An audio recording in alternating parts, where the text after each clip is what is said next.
नमस्कार मंडळी, new kitchen 3 star चॅनलमध्ये आपलं सर्वांचं स्वागत आहे।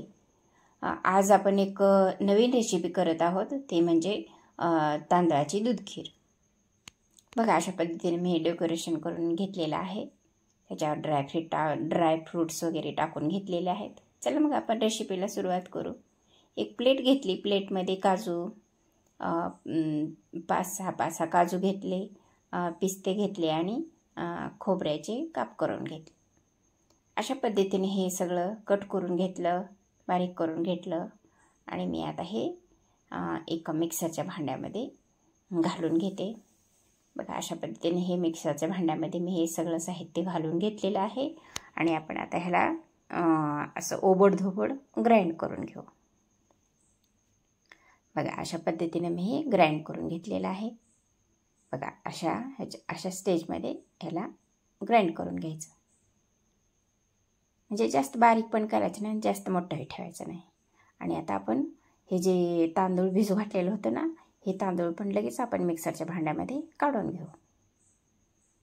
अशा पद्धतीने हे मिक्सरच्या भांड्यामध्ये मी हे तांदूळ भिजवलेलं, एक अर्धा तास भिजवलं होतं ह्याला मी, आणि हे मिक्सरच्या भांड्यामध्ये घालते। आणि आता विलायची पण ह्याच्यामध्येच, विलायचीचं बी पण ह्याच्यामध्येच टाकून घेते, कारण तांदळाबरोबर हे पण व्यवस्थित बारीक होऊन जातं।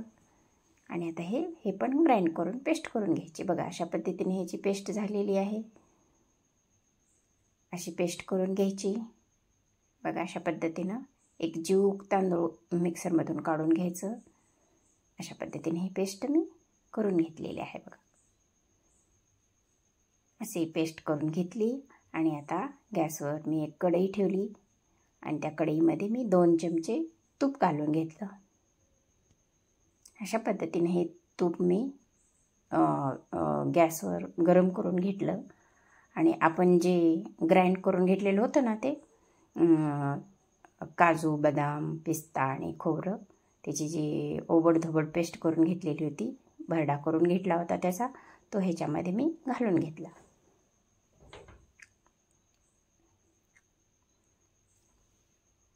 कारण आपण जर हे बदाम, नारळाचं कीस वगैरे हे पूर्ण आपण जर ग्राइंड करून जर आपण हे तुपामध्ये व्यवस्थित भाजलं गेलं, खमंग भाजायचं ह्याला। खमंग भाजल्यानंतर आपल्याला, आपण ज्यावेळेस ह्याच्यामध्ये दूध ओततो त्यावेळेस हे पूर्ण शेवटपर्यंत हे दुधाबरोबर शिजलं जातं आणि दुधाला पण अगदी खमंगपणा येतो।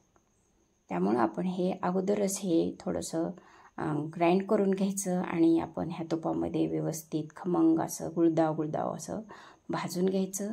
आणि अशा पद्धतीने हे भाजून घेतल्यानंतर आपण बघा, कसा सगळ्या घरामध्ये सुवास उठलेला आहे। याचा गंध म्हणजे आपल्या तोंडाला पाणी सोडण्यासारखा असा ह्याचा गंध असतो। अशा पद्धतीने हे सगळ्या घरामध्ये दरवळतो ह्याचा श्वास, आणि खायलासुद्धा असं इच्छा होते की बाबा कधी आपण आता खावं, असं इच्छा होते आपली। बघा, अशा पद्धतीने हे भाजून घेतलेलं आहे आणि याच्यामध्ये मी एक अर्धा लिटर दूध ओतून घेते। अशा पद्धतीने याच्यामध्ये हे दूध ओतून घेतलेलं आहे। आता आपल्याला वाटतं हे वरी तर रंगते, पण हे जसं जसं शिजल तसं तसं हे सगळं मिक्स होऊन जातं आणि आपली दूध खीर हे एकजीव दिसायला लागते। अशा पद्धतीने हे आपण ह्याला सारखं सारखं हलवून घ्यायचं, कारण आपलं हे खाली दूध डागण्याची शक्यता असते। त्यामुळं आपण हे दुधाला सारखं ढवळत राहायचं।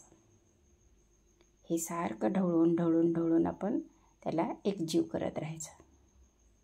अशा पद्धतीने मी हे सगळं दूध शिजवून घेतलेलं आहे। बघा, दुधाचं पण कन्सिस्टन्सी जरा बऱ्यापैकी आलेली आहे। असे पूर्ण बारीक आचेवर, मध्यम आचेवर हे दूध गरम करून घ्यायचं। सारखं हलवत राहायचं त्यामुळं, कारण खाली डागण्याची शक्यता असते। अशा पद्धतीने हे आपण तांदळाची दूध खीर करत आहोत। आपण आता श्रावण महिना वगैरे आहे, त्यामुळं आपण एखाद्या सोमवारला वगैरे किंवा कोणत्याही वाराला वगैरे तुम्ही हे दूध खीर करून खाऊ शकता जेवणाबरोबर।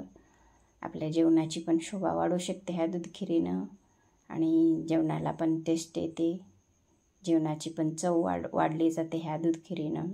बघा आता उकळी आलेली आहे आणि आता उकळी आल्यामुळं त्याच्यामध्ये मी हे तांदळाची जी पेस्ट करून ठेवली होती ही पेस्ट मी याच्यामध्ये टाकून घेत आहे.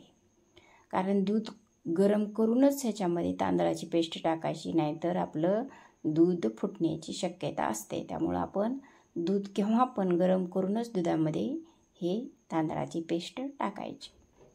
आता ते व्यवस्थितरित्या हलवून घ्यायचं, नाही हलवलं तर त्याच्या गुठळ्या होण्याची शक्यता असते. त्यामुळं आपण सारखं सारखं त्याला असं ढवळून घ्यायचं व्यवस्थितरित्या, त्याच्या गुठळ्या होऊ द्यायच्या नाहीत. सावकाश हे हलवून घ्यायचं असं. अशा पद्धतीने हे सगळं मिक्स करून घ्यायचं, एकजीव करून घ्यायचं. ह्याच्या गुठळ्या होतात तांदळाच्या पिठाच्या, त्यामुळं आपण हे सारखं सारखं हलवत आहोत. बघा अशा पद्धतीने हे सगळं हलवून घ्यायचं, बुडापर्यंत घासून घ्यायचं सगळं व्यवस्थित असं हे करून घेतलं आता. आणि आपण आता ह्याच्यामध्ये हे करून घेतल्यानंतर बघा हे आता व्यवस्थितरित्या झालेलं आहे. आता हे तांदळाची पेस्ट घातल्यामुळं एकजीव झालेलं आहे. आता मी ह्याच्यामध्ये 1 टेबलस्पून साखर घातलेली आहे आणि 1 टेबलस्पून गूळ घेतलेला आहे.